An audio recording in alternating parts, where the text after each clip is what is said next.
Monday, everybody. Welcome back to the Couchside Judges. I'm Scott Fontana. Follow me on Twitter at Scott_Fontana. And I'm Dan Urban. Follow me at the Dan Urban. Follow the podcast at Couchside Judges. And subscribe to us on YouTube and everywhere else, please. Pretty please. With sugar on top, even. And make sure you read the scoring criteria because we talk about MMA judging. Sometimes. And you should, know what that is. We only talk about it when we do an episode of this show. Yeah, it's true. And also not when we do an episode of the show. We talk about it a lot because we're nerds. Yeah.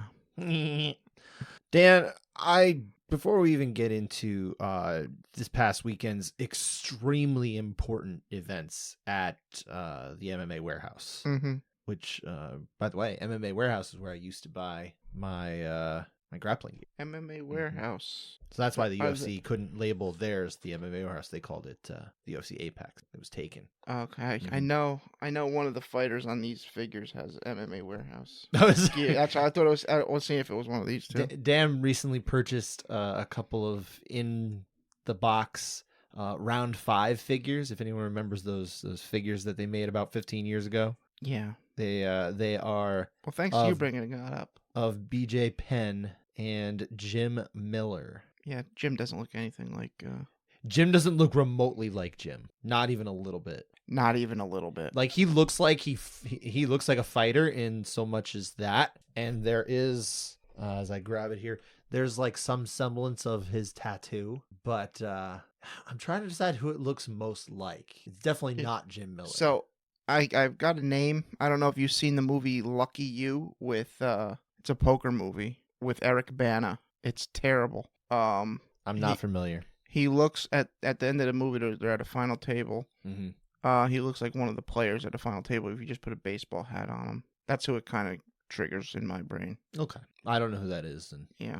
But yeah. So as much as we really are excited to talk about just all of the incredibly impactful stuff that happened at the UFC Apex in Saturday's uber mega UFC Vegas 88 Tuivasa versus Tybura fight card, I want to put that on hold because something crazy happened this week involving Mark the Hammer Coleman.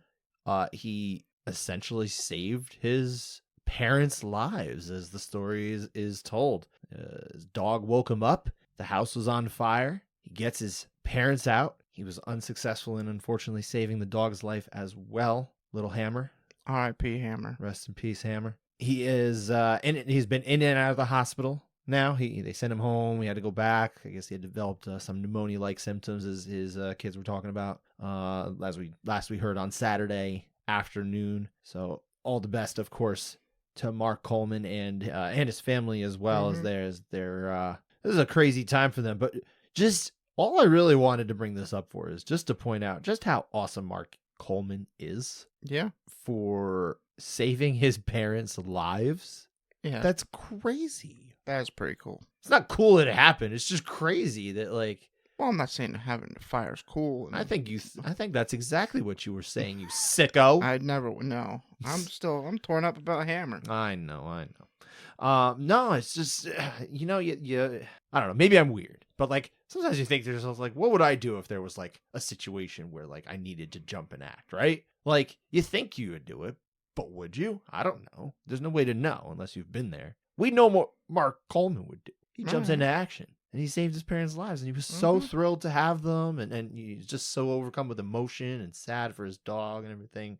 In the video that came out this week, and it just that story has just been so incredible to me. It just kind of breaks my heart that someone like him has not been taken care of well enough into his post career. Because someone like him should be just owning stuff. Like he should just be set for life. He really wasn't and isn't, and it just breaks my heart that was the case coming in. But now everyone sees what's going on, and everyone jumped in action, of course, and contributed to the GoFundMe that his kids started and everything, and they very quickly reached their goal and surpassed that goal. I just don't want us to ever forget about the Mark Colemans of the early MMA days. You know my Mark Coleman story, right? I don't, actually. It was last year on my birthday. I got good seats for the Yankee game. Oh, this. Yes. Okay. And he was in the section below me. I was in the lower section, but he was in the legend section. Mm-hmm. And that is where he belongs. Almost. Yeah, of course. That's kind of like gated community. There's no way to get through down there from main lower level. And he walked by, and I asked my sister, I said, is that this guy? It's not this guy. He wouldn't be at a baseball game. Uh-huh.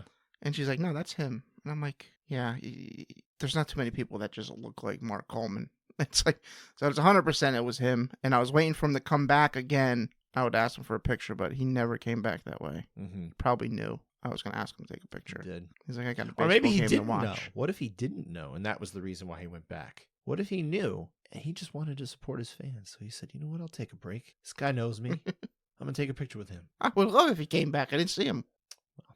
But yeah, that it just kind of reminded me this week of, we don't think about the Mark Colemans so much anymore, especially if they're not seated cage side for every event, right? They're not getting invited back by the UFC at every pay-per-view, right? We're not seeing him there. We're not thinking about him. He's kind of outside out of mind in a lot of ways. We still, I mean, people who know remember him, but the UFC very quickly turns the page on things as we move along. I mean, no one even really talks so much anymore about like Anderson Silva or anything like that. We were having these GOAT conversations about, isn't Israel Adesanya the GOAT of middleweight division? I'm like, shut up, get out of here. It's Hammer's a couple. I don't even several generations. Yeah, do you call them generations now? I think you probably look at generation as obviously a very, or eras probably is a better way to do it rather than generation, but we're several eras removed from Mark Coleman's era. I mean, he was more like, late 90s and early 2000s. When he won the 2000, the original Pride Grand Prix, right? Mm-hmm. Yeah. So we're talking almost 25 years. That's how long. That is a generation. That's a real, true, and honest to goodness generation of people have been removed from that. Like Chuck's never talked about anymore. Anderson very rarely. I think Chuck still shows up at events. You do still see him sometimes like there. You said, so Anderson it's a little different. Is kind of at least on UFC broadcasts, right? So just it just kind of reminded me that like we really need to. It's kind of up to the people, the fans, to not let these names kind of disappear into the ether. Because yes, they go into the UFC Hall of Fame. That's not an actual location. There's nowhere to go. Like it's not at the Apex? They have the PI? They have plaques at the PI, but like, do you go to the PI? Can you go to the PI and just tour? I think they have tours. Yeah, but like, actually, I don't know that, to be fair. But like, it's not the same thing. So would you put it on par with Yankee Stadium, Monument Park? No, because it's not somewhere you would always go anyway. Yeah, all right. At least Monument Park, like, you go to a ball game, if you get there early enough, it's still open. You can go check it out. Mm-hmm. You could do that 81 times a year. Yeah. Even more times usually, because the Yankees do usually make it to October baseball. What the UFC should do is they should and should and will are obviously two different things, but what they should do with their proprietary UFC Hall of Fame, which is not an MMA Hall of Fame, but very specifically a UFC Hall of Fame, right? They need to open a physical location somewhere near T-Mobile Arena, which is more or less their hub, right? So that when you're there for the big shows that are in town, just like about 3 times a year, ballpark, they're at T-Mobile, at least it's there. And it's there anytime, too. Like, if you're in Vegas, you're anywhere near Allegiant Stadium, which I understand is actually not the most convenient. Dan, am I right or wrong? No, Allegiant. To get to from the Strip? You've been there, so you know better. Yeah, you can walk to it. It depends where you're staying. If you stay at Mandalay Bay, you can 100% walk to Allegiant. Okay. All right, so you know better. I'll trust you on your word for that. But, yeah, just put it somewhere near there. Like, find a nice spot. Open up a little area. Like, I mean, it doesn't have to be super huge, but like put some memorabilia up there, let people tour, and I don't know. I think it'd be cool. How does it work with starting a Hall of Fame? What do you mean? How does it work? Like, what if me and you were like, we're gonna start the MMA Hall of Fame? Sure. We got money. That's what I'm asking. How does it work? Do you I think you have to start really like anyone could profit or whatever. I think anyone could do anything. It probably doesn't need to be a non-profit. It can be a like profit. how did like the basketball Hall of Fame is not NBA Hall of Fame, right? No. It is the National Basketball Hall of Fame, or Naismith Memorial Basketball Hall of Fame. So how does that work? How did that come about? I don't know how it started, but it started a long time ago. And obviously things work differently now. Because the NFL is the Canton. That's the Pro Football Hall of Fame. Oh, it's not the NFL. It is the Pro Football Hall of Fame. There's no other leagues. These leagues don't have halls of fame. The UFC is different in that. There's no NBA Hall of Fame. There's no NFL Hall of Fame, MLB, NHL. Oh, okay. See? No. That's why we should start the MMA Hall of Fame. Well, yeah, I'm down for that. I think there had been, at least the idea had been broached when sometimes conversations would happen with the MMA Journalists Association. I think it was more of like an ambitious, one day maybe we can work up to getting that kind of type of thing and try to look into how we would get there. I can say pretty definitively that if the MMA Hall of Fame, an independent MMA Hall of Fame ever comes along, the MMA JA will have nothing to I don't even hear anything from them anymore, so I don't really know what that is. I guess I'm still a member technically, but I haven't paid dues in a while. If they ask me for dues, I don't think I'm going to pay them again. So whatever that means. But anyway, all of this is to say, I think we need to do a good job of keeping the memory and the history of this sport better. I think we need to do a better job of it, and not just when one of the all-time pioneering greats of the sport has a near-death experience that involves rescuing the lives of his parents and suffering the loss of his dog. I'd like to find a way where we can do that in a different way. Yeah. But I don't know how to do that. Obviously, this is very off topic for our show, but I'd much rather talk about that than anything that actually happened at UFC Vegas 88. Although the judging stuff is actually, I think there's some interesting things going on. We had some weird fights, right? Yeah. There's that. But the events of the fights themselves, this was very much just some fights. Did this event even have to exist, dude? I think it had to exist for some fights. Not all the fights. Like this is like a perfect example of like Wednesday night fights. Yeah. Put these on a Wednesday night. Why are you going against a bunch of college conference championship games? Sure. For basketball. Technically, they would have on Wednesday too, but they would have been the smaller conferences. On Wednesday, they would have. Of course, they would have. But I mean, it's like I think you get more eyes on a Wednesday night than you do on a Saturday. People are like, I want to go out. Why would I stay in to watch this? Unless you're the hardcore. I am with you. I think we need to really start seeing these things happen on Wednesdays more often, or Thursday, or whatever. I like Wednesday. Wednesday. I'm pushing Wednesday too. But like, we can go back to having some UFCs on Wednesdays, and that can be the kind of indicator of like, well, this is the kind of card that's like, hey, if you've got time, you can check it out. But realistically, we're expecting the same type of eyeballs no matter when. I don't think you're going to get more eyeballs just because it's on a Saturday. I think not for something like this. I think you get less. It's possible. I don't know. I've not done the market research. My hypothesis would be you get less. It also just really comes down to what does ESPN want for, or whoever ends up being their next TV partner? What do they want them for? When do they want them for? Well, it's up this week. Or not this week, this year. This year, yep. Mm-hmm. I wish it was this week, to be honest. At some point, we'll hear who the next TV partner is. Who knows what that'll be. You heard Dana saying some very nice things about Netflix recently. With fingers crossed about Netflix. I mean, well, your hope is that they'll go to Netflix and then you won't have to pay any pay-per-view fees again. That is what... I don't know that that's true. It probably won't be true, but I hope mean, it would be. I think that is the door to no pay-per-view. I do think you might be right that it could take a Netflix-like thing, but I also could see Netflix being like, well, now that we got the UFC, we got these other things, we're actually going to do Netflix Sports, and that's going to be a separate charge that you can opt into. That's possible. I think could still save money, but who knows? Jake Paul, Mike Tyson, I think is the test for everything. It does feel that way, yes. Yeah. Well, I have no choice but to watch that and then take a shower right after. I'm going to watch. I mean, they're posting all this Mike Tyson training stuff. Oh, God. And it's like, and I keep thinking, okay, pads don't hit back. But he is hitting those pads pretty hard. So, look, it's a ludicrous fight. But like, do you really want to see Jake Paul lose to Mike Tyson lose to Jake Paul? No, is that what you want? No, but I'm expecting it, and I think you have to expect it at this point. At this point, we have to just understand that Jake Paul is putting things together because he knows he's going to win. Yeah, I kind of feel it's a lose-lose for Jake, to be honest. I disagree.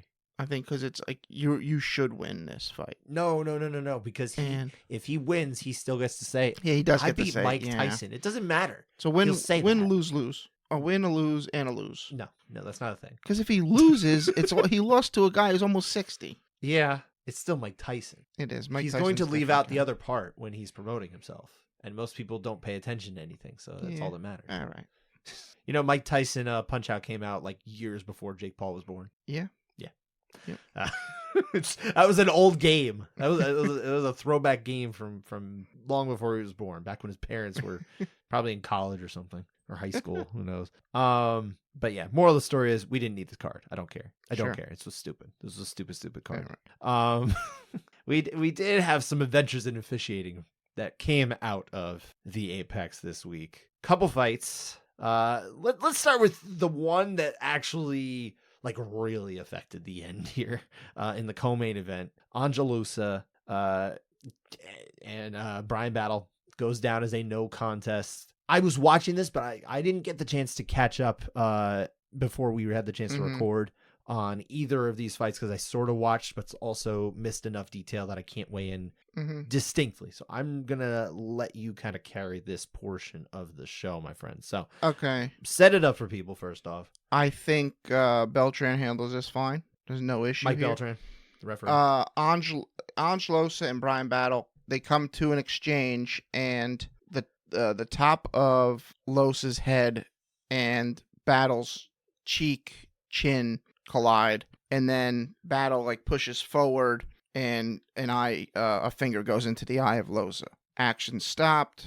Beltran, says, "Hey, take your time. We'll get you cold compress to check your eye out." The doctor comes in. He's looking at him, and then like out of nowhere, Angelosa's like, "I can't see." The doctor said he said he can't see, and Beltran's like, "All right, fight's over." This was like 2 minutes into the 5 allowed. Battle's beside himself. Battle clearly winning this fight. They announce the no contest, and Battle he can't help himself. He starts laying into himself. He calls him a very bad word. That means the guy is a wimp and a chicken, basically. He called him a chicken? You can imagine. He actually called him a chicken in there? Get out of here. You can imagine the word he actually used.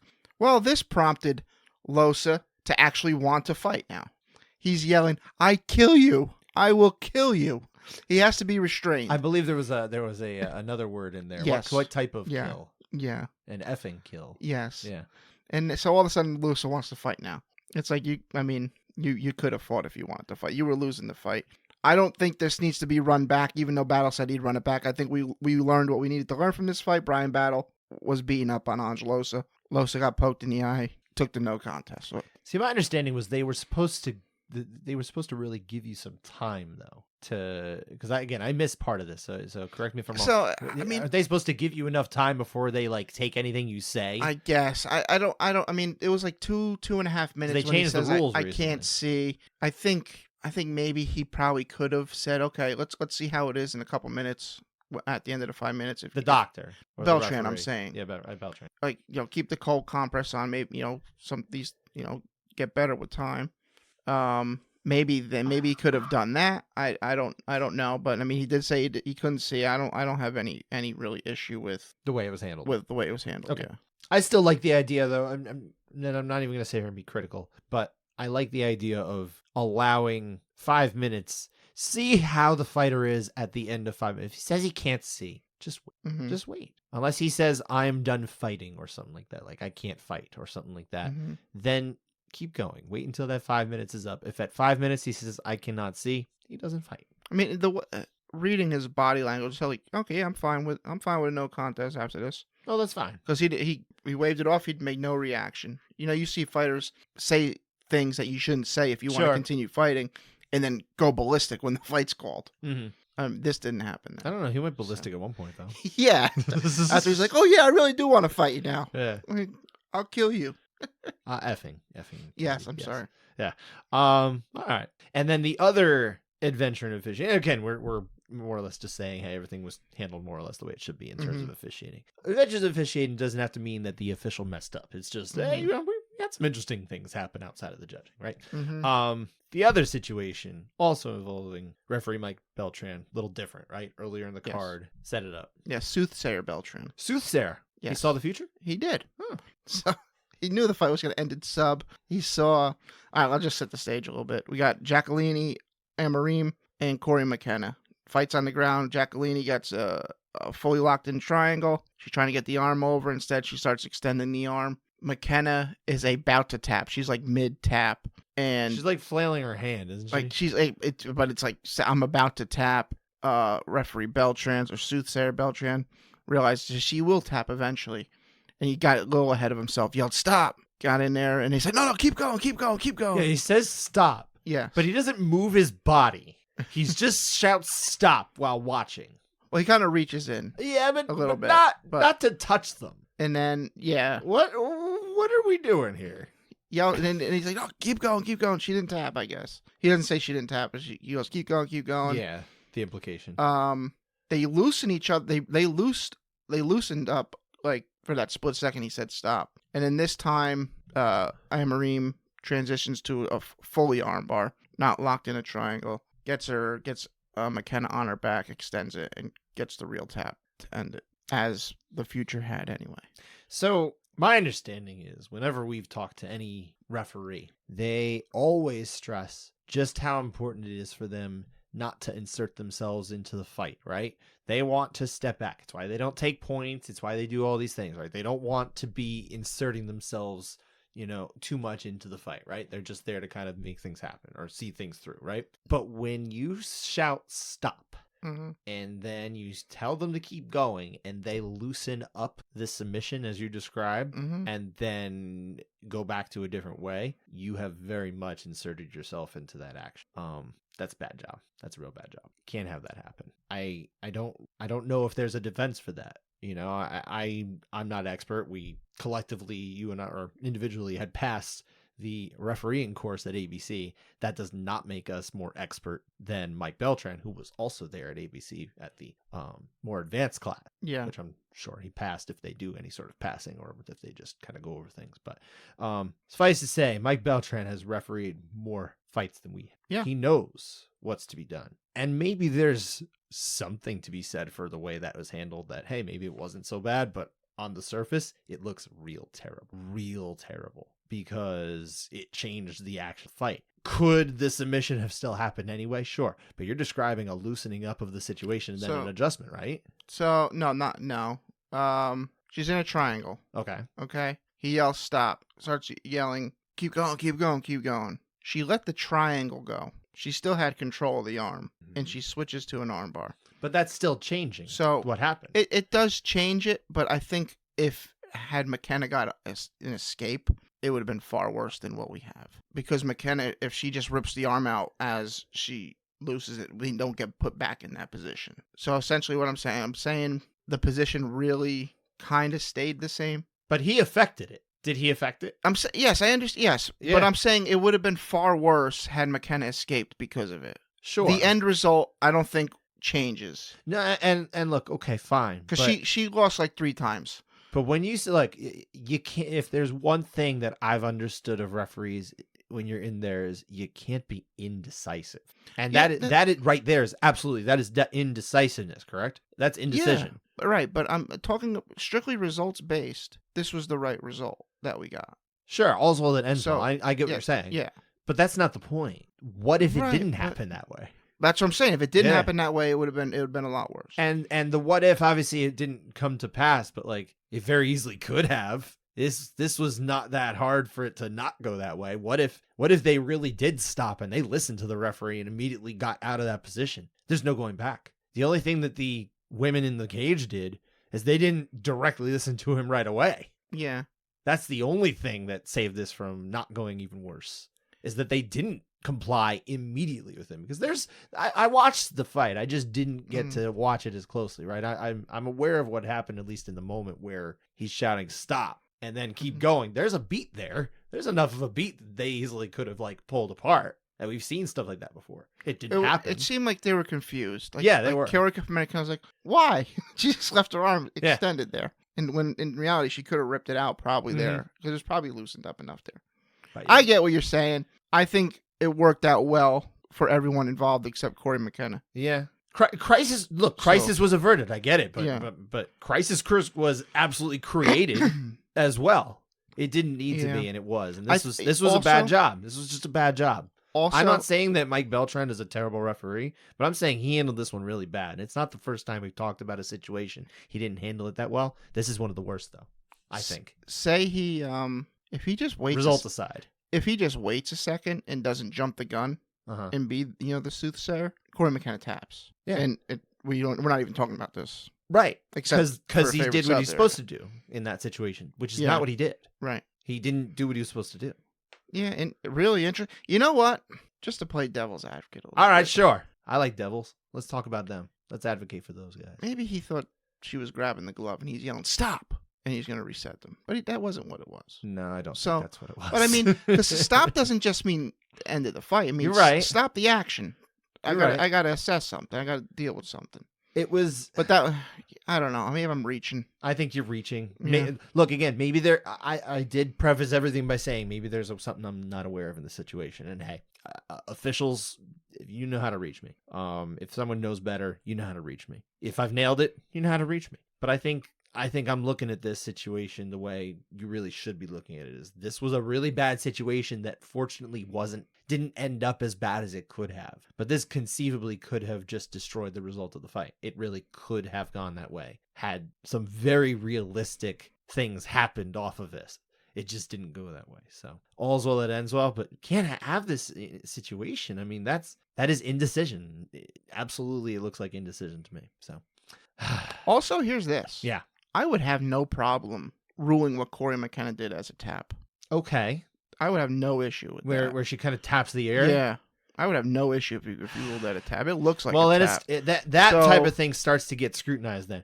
That's a different thing entirely, right? But that is, again, that's not what happened. If he read it as a tap, he let it stop and then go anyway, which you're not supposed to do. Yeah. So no matter what, I mean, this was not handled cleanly. No, no matter what. It's a tough job. We've seen Herb Dean. It is a tough job. We've seen Herb Dean jump in there and make contact and like jump out. Sure. So then I don't like it when he does it either. It's like, You know who I don't see do that type of thing? Who? At least I can't. I mean, if there are examples, I'm missing them. I don't see it from Mark Goddard. No. I don't see it from Jason Herzog. Mark Goddard came under fire. He did.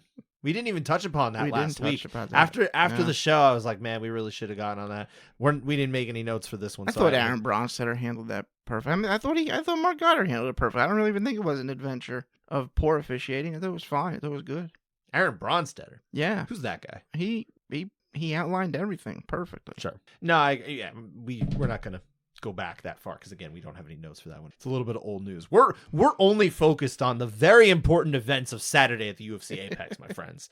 Very, very important. And speaking of important, I think we got to move on to the contested rounds, which of course are prefaced as always by the unanimity report, which I've now learned to just say slowly so that I get it correctly. You got it. I can't say unanimity report. If I enunciate, I can nail it. But yeah, there weren't a ton of rounds for this. We had a decent amount of finishes, decent amount of fights that didn't go the distance, but 21 rounds is it's nothing to sneeze at. 16 of them were unanimous, which is always nice to see. 76.2%. 3 out of 4 is pretty darn good. That is little more than. No 8-9 splits, so we're only talking about who won the round in each of these cases. Mm-hmm. We have 5 contested rounds to get to, but in addition to those 5 contested rounds, we have 2 rounds for the 10-7 watch. And not only do we have 2 rounds for the 10-7 watch, they all happened in the same fight as one of our other contested rounds. And the 10-7 watches go each way for each fighter. This is one of the most bizarre fights that I can really think of in terms of the way the scores came out. So I wasn't watching this fight at all. I had a very busy night otherwise, so I kind of had the fights on and wasn't that focused. And look, I know this was the card I shouldn't have missed, but unfortunately I did a little bit. But of course we've caught up since then to do what we do. But I was looking online and I saw people posting their scores. Everyone's like, oh yeah, that's a clear 28-27. I'm like, what? What do you mean a clear 28-27? Would he lose points here? Mm-hmm. And it was exactly this. So that fight, of course, was on the main card. Christian Rodriguez getting the split decision victory over Isaac Dolgarian. 2 28-27s and a 28-27 going the other way. you just don't see that anymore, Cotton. Just don't see it. Just don't see it. Let's start at the top, though, because there's almost like a flow to this fight. It starts heavy one way, in the middle it's split, and then the end it's heavy the other way. So round 1 is our first for the 10-7 watch. The judges for this fight, by the way, set it up right now: Sal D'Amato, Anthony Maness, and Ron McCarthy. This first round is won by Isaac Dulgarian. 10-8 across the board. We're not going to go through the round in depth. We don't tend to do that with these 10-7 watches unless, hey, maybe we felt like it, right? The question we just kind of ask off the top of the bat right here: is this a 10-7, dude? No, No. Not a 10-7. I mean, you do have overwhelming dominance. I'll give him that. Yeah. And I think you got overwhelming duration. I think you do. I actually do. I think you probably got both of those. However, it's just because he's just owning them in grappling transitions with, no real damage. Some punches here and there. It's not no damage. There's some, but I mean, he gets up. He's a little bloody, so he does hit him with a few shots. But it's not overwhelming damage. No, certainly not. It does not approach it. It. Doesn't approach it. You're right. A couple sub attempts.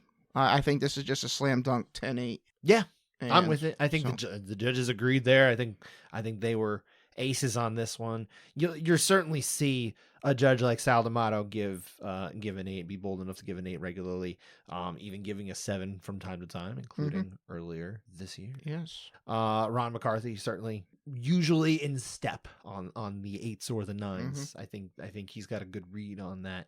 You don't often see it from Anthony Maness, so the fact that all 3 judges ended up on the 8 here without overwhelming damage as one of these situations. I think good job by the judges on that. Yep. Giving this one to Dulgarian just an 8. But yes, it is just an 8. We're going to talk a little bit more about round 2, though, because this is our split round. The whole fight hinges on this round. What happened in round 2? Interesting round. Fight starts. Rodriguez, locks up an arm in guillotine as Dulgarian, tries to get straight back to his wrestling. Dulgarian gets out. He's on the fence. He lands a couple.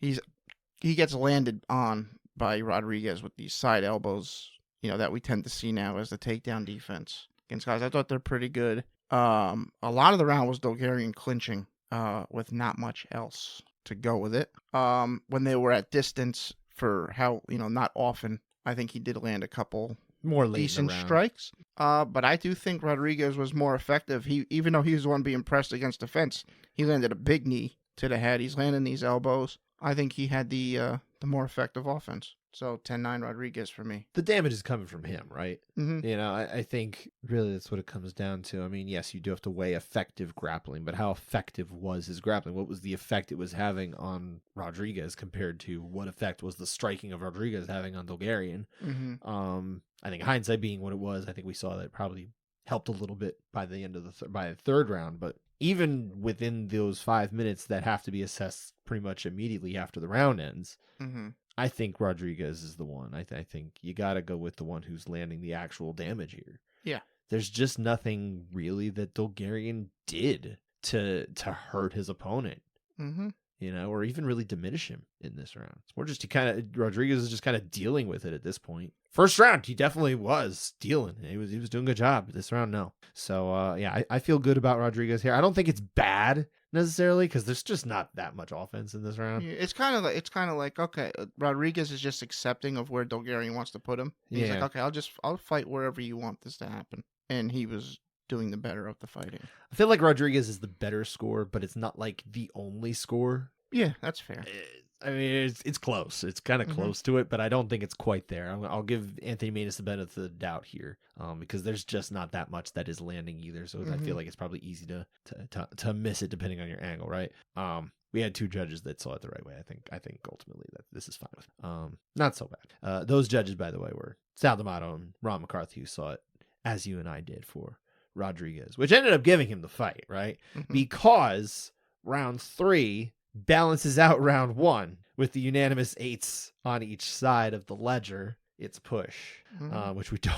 I think this is the only fight I can think of like that. Right. I can't think of another fight. I'm not saying there is no other fight like that, but this is the only one I can think of, and I'm kind of a nerd about this. So as far as MMA media goes, I might be the one who's got the best memory for this stuff. Depending on if you happen to be at that fight or something, right? If 8 was more attainable, we'd have this more often. That's true, and I like that. Yeah, I mean, Yeah. Yeah. But anyway, so round 3, again, this is the one that is back on our 10-7 watch. A 10-8 all around from those 3 judges, D'Amato, Manus, and McCarthy for Rodriguez here. But Dan, the question you and I have is this a 10-7?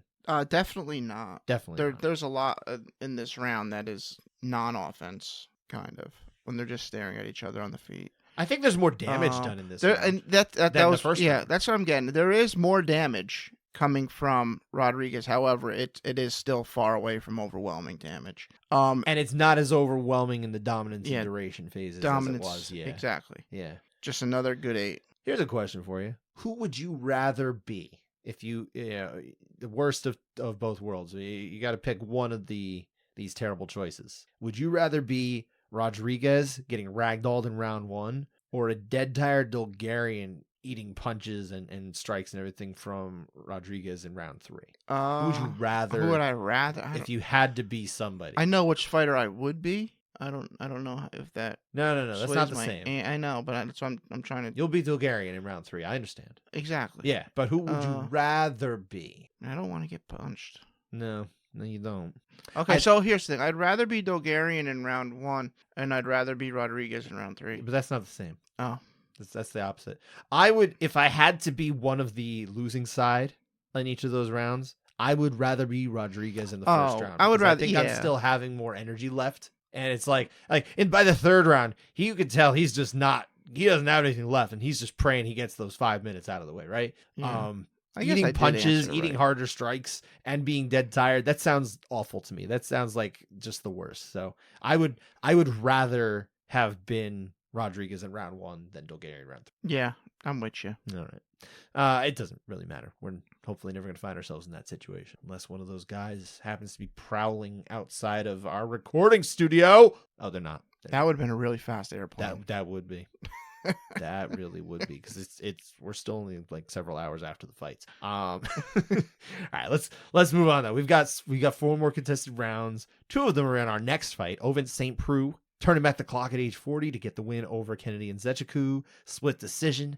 229-28 for him. 129-28 the other way. We're split over rounds 2 and 3 because this is an alternative decision. Bruce should call it that. They should. Someone other than me should call it that. Even our friends who acknowledge that I have a name for it don't always forget what the name is. Like our guy Spencer Kite. Spencer, it's an alternative decision. Write it down, my friend. You got to spread the word. Spread the gospel of the alternative decision for me. I need you. All right. But yeah, so we're going on in round 2 and 3, and in both cases, Nzechukwu is the predominant score, the majority score among the judges. It is just different judges each time after a round 1 that did go to St. Preux. So that's how we got here. What's happening in round 2, and how do we end up with that? So you go. This was a fun fight overall. I did not expect that from this fight. I really thought it would be just a. This was definitely one of the most surprisingly fun fights in a while. Yeah, because when you look at it, you're like, nope, and then it ended up being good. Especially outside of round 1, the bigger guys, you just don't expect volume like this. No, like even more later, but very close round. And Nzechukwu landing good body kicks, good 1-2, snapping the head back. OSP's landing good to the body, heavy upstairs. I think OSP got better reactions when he landed, more immediately impactful. That's why I scored for him. Yeah, his just looked to be having their desired effect to a higher degree than in Nzechukwu. I thought OSP was doing work here. They're both doing fine. It's not that anyone was in bad shape or anything. Well, I don't think either one of them was doing super great as far as how they felt, but they're rolling with it, you know? Yeah. But yeah, I liked OSP here. It's not crazy to go the other way, but I felt good about OSP. And you did too. Yep. So you and I were in the minority here. Along with Judge Adelaide Bird, we went, all 3 of us went against Derek Cleary and Genichiro Kamijo. Maybe things felt differently there. I don't know. I'm wondering why they went that way, because I did think that the heavier strikes were in fact landed by St. Preux, but hey, maybe I'm wrong. Possible. It's hard to say. Nonetheless, we had what we had. We saw what we saw. And we ended up with Judge Bird. And what does that mean for Judge Bird? Couchside override.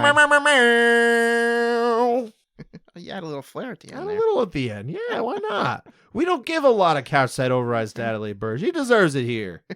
Little flair. More flair, in fact. Always more flair. Gosh, I love Office Space. More flair. More flair. More flair. Round 3, man. This is, again, another situation where Nzechiku is the majority round scorer. But we have to see if that's the way we went. What happened? I mean, it could be recency bias, but man, this might be round of the year contender at the moment. This is a crazy one. This was a good round of fighting and pleasantly surprising. They slugged it out. They deserve a bonus for this round. OSP drops Nzechiku with an uppercut. He's landing big uppercuts throughout here. Wasn't a big dropping, and Nzechiku got right back up. They still went down. But at this point, I'm thinking, why is this split? But, Nzechiku, no quit in here, starts to take over a bit. He's landing good punches to OSP, who is kind of exhausted at this time, but it's not slowing him down. And really what puts it over for me is Nzechiku lands a sick knee to the body that you could tell hurt OSP. And I was like, yeah, that overcame the knockdown, put him over for me. 10-9 Nzechiku. I also had 10-9 Nzechiku. It is really close. There's definitely a point where I thought Nzechiku starts to take it back a little bit. I want to say it's one of these 2 rounds actually that St. Preux landed more strikes and we went against them. I can't remember. He definitely ran. He landed like almost. It was like 57 to like 48 or something like that, or 40, maybe even less than that, possibly. Actually, I think he landed more than that. By the way, this fight did not get any post-fight bonuses. Well, that's insane. There was no fight of the night. They gave out 4 performance bonuses. How was there no fight of the night when this was the fight of the night? Because this is what they did. I don't know. Talk to Dana. But fight of the night is a performance bonus. There's always a fight of the night. Whether it's the worst fight you've ever seen on another card, it still was the best fight on this card. Like, what are we doing here? So here's what's crazy, to give you the numbers. Again, and numbers don't tell the story, right? OSP is credited with a knockdown. Well, it was a knockdown for sure. Just work with me here. He's credited with 1 knockdown and landing 73 significant strikes in this round. 73. But as we know, 255. And as we know, yes, that doesn't necessarily tell the whole story. No. But as we know, any strike at distance is counted as a significant strike for UFC stats. Sure. So that just could be a love tap, but as long as it's from distance. All I'm saying is when 2 guys are standing for almost the entirety of a round, which is what happened here. Yeah. Usually you don't see 73 strikes landed. Oh yeah, especially especially at this weight happens, class. Especially at this weight class, exactly. So, especially in the 3rd round for a 40-year-old man. Yeah. Going against a younger guy, you just don't see that, Cotton. Yeah. Someone tell me how he didn't get fight of the night. Gonna watch Dodgeball later. Great. And yeah, despite all those stats, you and I went the other way, and we feel good about What that. did Nzechiku's final numbers? 55. He had 55 strikes landed on the numbers here. So again, high volume on both, but he was behind on the number of credited strikes. Mm-hmm. I don't necessarily know if I believe those numbers sometimes. You know what I mean? Sometimes they seem a little off. Well, yeah, a lot of times it's like, oh, did that landed on the shoulder? Which is why we don't necessarily just go by those numbers. But having said that, you're talking about a very high output of strikes. I do think Nzechiku really does take it back, though. I think even though he was in trouble early, most of the best work from St. Preux starts to dissipate as the fight goes on, and Nzechiku is coming on strong. 5 rounds in this fight. I feel like Nzechiku is going to take it. I don't know that St. Preux would have 2 more rounds in him at the pace it was going, but I'd have to agree. But it isn't that. It is what it is, and even though we gave the 3rd round to Nzechiku, we gave the first 2 rounds to St. Preux. But you know what? Same card you and I have as Adelaide Bird, all 3 rounds. A point to be made for just not making random fights just because they're the last to go on 5 rounds. These 2 would have fought different if this was 5 rounds. We also wouldn't have made it a 5-round fight. but you never know. These 2 OSP's headlining against Nzechiku because. Like if this is 5 rounds, they're not going to fight the way they fought. Sure. They probably pace themselves. Yeah, but we would want that. We would want them to pace themselves? No, we would not want that for this fight. That's exactly what I'm saying. So when you're putting these random heavyweights at a 5-round fight for no reason, when they'd be, maybe they wouldn't even make the main card on a pay-per-view. Schedule them for 3 rounds. They might fight with a little more urgency. I like what we ended up with in the headliner. We did. We got it within a round. They did the job. They did what they were supposed to do. I think that's because Ty doesn't know what to do. I don't care. I think Ty only knows one way to fight. Yes. And that's great. And that's why he did the job. Right. Even though he lost, he did the He job. did what he was supposed to do. The two judges in the majority along with us, again, Judge Bird and Judge Cleary, it was Judge Camijo who gave this round to OSB. Totally defensible, 100% defensible, not a problem. Surprisingly solid fight that, yes, probably deserved bonus money and it didn't get it, which is a shame. It is a shame. But at least they gave are you 4 kidding people me? who got They- finishes bonuses too, which is nice. If great. you not enough people get the finish and get a bonus, so yeah, you can't. I guess in theory they're probably sitting there saying, "Oh, we can't win." McMahon's everyone complaining. Great McMahon. Dude, have you ever heard him talk? That's exactly how he talks. Okay. Yeah, he sounds like Sling Blade. French fried potatoes. Everyone's complaining about the apex. With Australian accent. Yeah, was I doing an Aussie there? Well, I thought he is from Australia. Is he? Yeah, I thought McMahon's in Australia. I don't know that I've heard McMahon speak. I'm pretty sure he's from Australia. Okay. I didn't know he'd ever spoken. I will Google He's probably that never just spoken. to make sure. He just tweets whenever anyone complains about the apex. That's the only time he ever tweets either. he was going at it with McMalley on social media tonight. All right. I think it was friendly, but is he not? I'm Australia? looking. Oh. No, I'm almost positive he is. All right. Well, while you think about that, I'm going to set up the fact that we've got 2 more rounds to talk about, my friend. One of them was in native of Sydney, Australia. Sydney, Australia. Look at that. Yeah. Okay. Our final split decision of the night, because the other round was less impactful, but this one decided the fight here. Danny Silva got the win over Josh Kulabau. All 29-28s. Regular, normal split decision. Regular scores. Round 2 is where they're split. Let's talk about it. What happened in the second round? So I thought both guys landed some good shots, but for the most part, I really feel Kulabau's landing bigger and more often. Silva's getting the back waist lock against the fence, drags Kulabau down a couple times, but I mean, he's not even throwing Storley knees in these. He's in this position for a long time.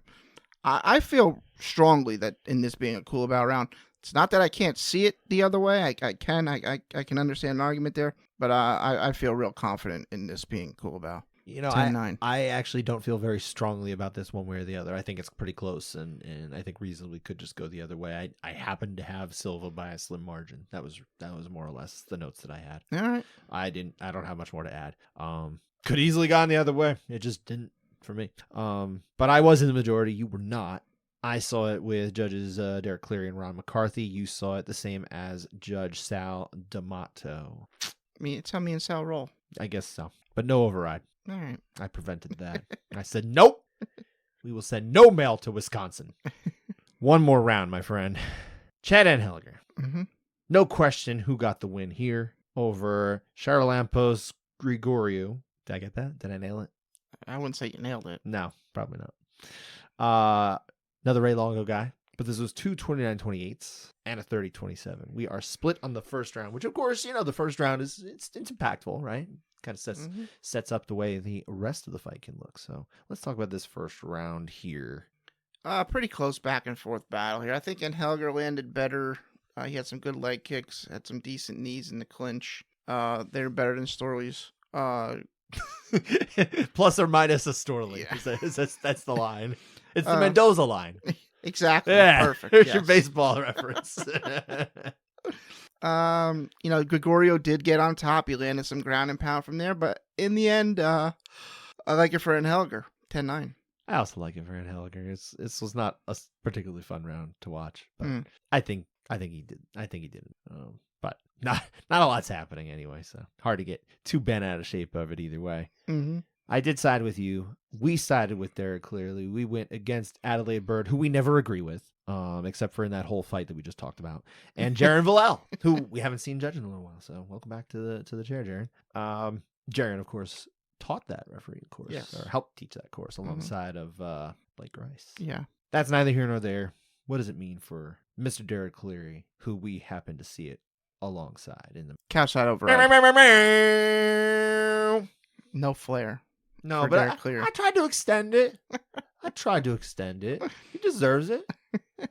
Judge of the year last year. Yeah. Sure. Yeah.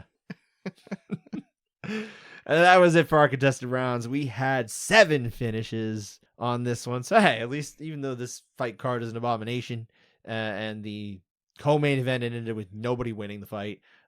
Hey, we had some decent finishes otherwise. 1 TKO and 6 submissions, including was there 2 technical submissions on there? I actually didn't know. Yeah, there was 2. I think there were 2. Yeah. Yes. Look at that. 2 tech subs. GM3 over Brian Barberino. Yes. Was one of them. That's right.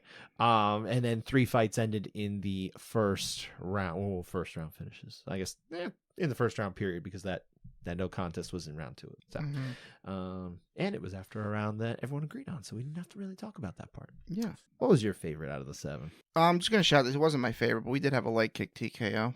We did, yeah. Actually, So- that is true.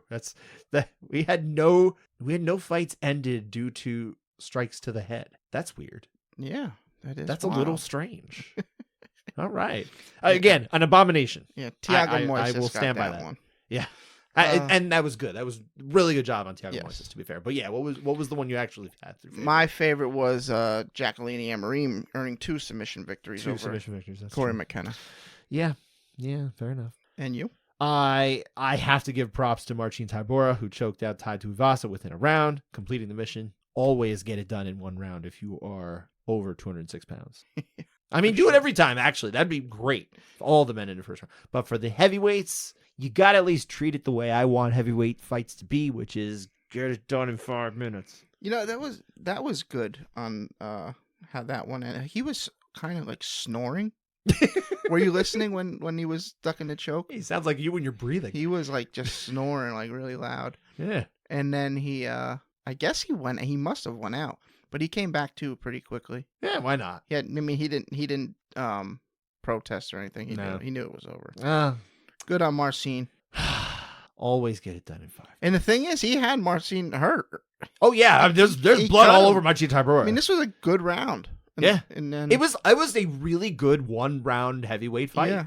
Yeah. I think what did I describe to you as? I said this is about everything that you would want it to be in a heavyweight fight. Yeah. What did I say? I had it's about as much heavyweight MMA as one should ever be subjected to. They did the job. That was my direct quote to you because I texted it. So fair, accurate. Yeah. Good. Yeah, I think so. And that is it. We don't have to talk about the greatest fight card of all time anymore. We can move on to 2 fight cards this coming weekend because we now have the rebirth of Bellator MMA as Bellator Champions Series. Should we only call it Bellator Champions Series from now on? Yes. Should it only be called that? There's no second reference where we just call it Bellator? BCS. Yeah, it's a bunch of BCS. Belfast edition. This is It is still marked as 302. Oh, is They're it still, really? yeah, they are absolutely. They're going with 302. Oh wow! I would assume Tapology would have went with that name, but they went with Bellator Champion Series Belfast. Oh, okay. No, Interesting. I'll pull up. You know what? I saw a poster. You know what? Tapology also puts also known as what other events going by. Well, So, yeah, that is one. But yeah, when you look at the poster says Bellator 302 Belfast. Okay. Oh, this is weird. Also known as Anderson vs. Moore. Yeah. Okay. Yeah. There's a billion ways you can call it this thing. Yeah. I don't have the 302 on this poster here I either, see. so. I'm looking at a 302 poster. Yeah. Anyway, neither here nor there. But it is in Belfast, and it is Bellator 302, and it is taking place the main card at the main card or the start of the whole thing. I think no. Yeah, 12 o'clock start. You gotta write down the main card, bro. I don't know That's when the what main card no one- starts. Nobody cares about these prelims. Here's what I will say These are about. stupid prelims. Wait. Well, here's what I will say about the new era of Bellator going overseas to Europe. What? We don't have 18 fights. No, We have 12. We don't. So I would say 3 good o'clock. and bad. I would say 3 o'clock start for the main card, if I had to guess. Ballparking at 3 o'clock. Yes. But also, we don't know where this is airing in the United States of America yet, because I don't believe, as best as I was able to find, that they have announced their TV partner in the US of A. Right. We do know you can watch it on the Zone, though. Yeah. If all fails. In America or just in Anywhere. parts of the world? I think anywhere. All right. I don't know. I'm putting everything with an asterisk for this one. All I know is it's very weird that they have not made this clear yet. What is going on? Everything about the way they do things with Maybe PFL things is still- always- maybe it's still up it's in the never air. just straightforward. Could still be in the air. I mean, it certainly could be, but what the heck? I don't know. Less than a It's week very away. weird. it's just bizarre because this is actually like the main card for this was not terrible, not at all. Actually, I'm actually intrigued by it. I think this is actually a better card overall than, especially the main card, than the UFC's, which we'll get to in a minute. But there's 2 title fights here. Corey Anderson going for the vacant title at 205 pounds against Carl Moore, local to Ireland. I don't know if he's Northern Ireland or if he's Republic of Ireland, but I'm not going to go by what flag they're putting next to the guy because who knows how right they are. Where is this? Where are you on seeing Topology? On Topology? I'll probably trust it. Which flag is it? It's the Republic of Ireland? Yeah. Oh yeah, happy St. Patrick's Day. He's he's affiliated with SPG. Yeah. So, but anyway, decent title fight. I'm interested to see it. Anderson is at this point a very legitimate top 205 pounder in the world, one of them anyway. And if Carl Moore beats him, that puts him certainly in that conversation too. For sure. I'm interested to see how that goes. And Patricio Pitbull getting added to this one late because they had the other title fight fall out. That was supposed to be Leah McCourt. Was it a title fight or was it just a? I don't know if it was a title, but it was Leah McCourt versus Sinead Kavanaugh. Actually, now I'm trying to think what it was supposed to be because they were supposed to have 2 title fights, but I don't think that was a title fight. I don't know. It's neither here nor there anymore because we did again. I think this was addition by subtraction and addition. It's not exactly that, but Patricio Pitbull against Jeremy Kennedy. I like this fight. I talked to Pitbull recently ahead of this one. Always good to talk with Pitbull. Curious about what is going to go into his next few fights with Bellator, PFL. He had said before the sale was completed, before the sale was announced and everything like that, he'd said that he'd probably just let things run its course and maybe test free agency finally. But he was less committed to that idea now. I read it as a little bit of gamesmanship or maybe just kind of trying to play close to the vest a little bit now. But I think he wants to see how things go. He's very much doesn't sound like he's made up his mind on how he feels about the new regime. There's probably going to be less loyalty now. It's just a name now. It's a very different thing. So I'm curious to see. But Jeremy Kennedy, this is a decent fight. Kennedy's interesting because he has fought previously for old Bellator. He's fought for the UFC, and he did fight for PFL PFL proper. And he's got a winning record. Actually, I don't know if it's a winning record, but he doesn't have a losing record at any of them. I mean, he technically beat Aaron Pico. Yes, technically. Yeah, but either way, I like this fight. It's interesting. Patricio's coming off of a surgery. I believe it was related to his neck or his back. I'm blanking right now because it's 3 a.m. But yeah, I mean, I'm curious to see how he'll respond to this. This is not an easy matchup. I mean, it's great for Kennedy. He was supposed to fight James Gallagher. Yeah, and he got bumped up. Yeah, it's a massive upgrade for him. Gallagher's still on the card. He's fighting Leandro Ego. I like that one at 145. Patricio, by the way, defending his 145-pound title. He has lost his last 2 fights, Pitbull. At different weight classes? Yes.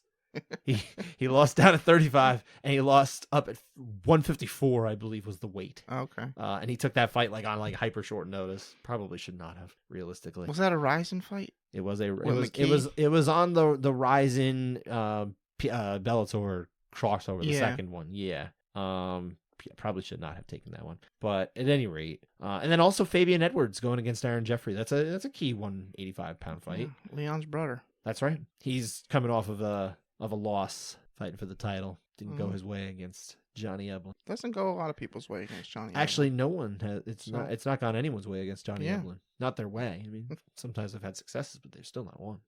But I like this card. I imagine the judging will probably get some good judges out there. I don't know how Bellator's going to do it. I don't know if they're going to do the same thing they were doing when Bellator was operated a little differently by different people. Well, there's an amateur fight on this card. I didn't see that. Yeah, that's the start. Okay. So I mean, we know PFL loves their amateur bouts. PFL, especially when it's Biagio Ali. He's pro now. He turned. He is a pro now. Yeah, he turned pro. He won his pro debut. Mm-hmm. Look, if previously their amateur fights were isolated to if you were a descendant of the greatest boxer of all time, but they've changed the rules, so now all people who descended from all other people are open to that as well. Yeah, a 2-2 versus a 2-3. Yeah, amateur bout at 130 pounds. But I'm hopeful that we'll still see some of those top judges from the UK come over, maybe some other judges from America, or maybe some other judges from Europe. I hope that we have some solid judging here in Belfast. I think we will. Yeah, hopefully. And then of course back over to the MMA Warehouse, Yes. the off-brand MMA Warehouse, UFC Vegas 89. This one's much later. It is not in the middle of the afternoon on a Friday. It is like almost the middle of the night on Saturday, 10 p.m. main card start time, Eastern time zone. Headlined by Amanda Ribas against Rose Namajunas at 125 pounds. I think it'll be a fun fight. I do. Man, I'm a Rose fan. A lot of people like Rose. A lot of people like Ribas like, as well. You know, it's an interesting fight. I like it for 5 rounds too. Honestly, I like this giving them 5 5 rounds. This is fun. Because you know they're going to be able to make it all 5. Yeah, I think so. I think they'll probably use all 5. But we'll see. I mean, Rose knows how to finish fights. Ribas fights hard. We'll see. I like it though. I think I'm happy with the headliner. We're not always happy with the headliner, right?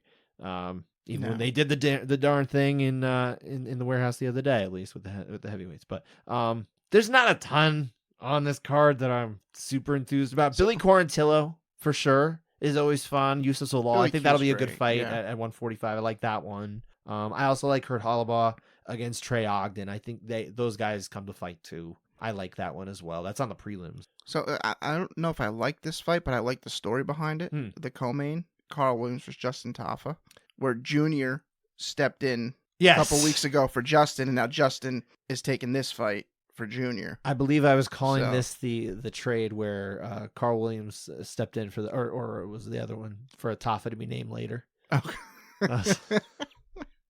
I think you'd appreciate that. More baseball references for you, my friend.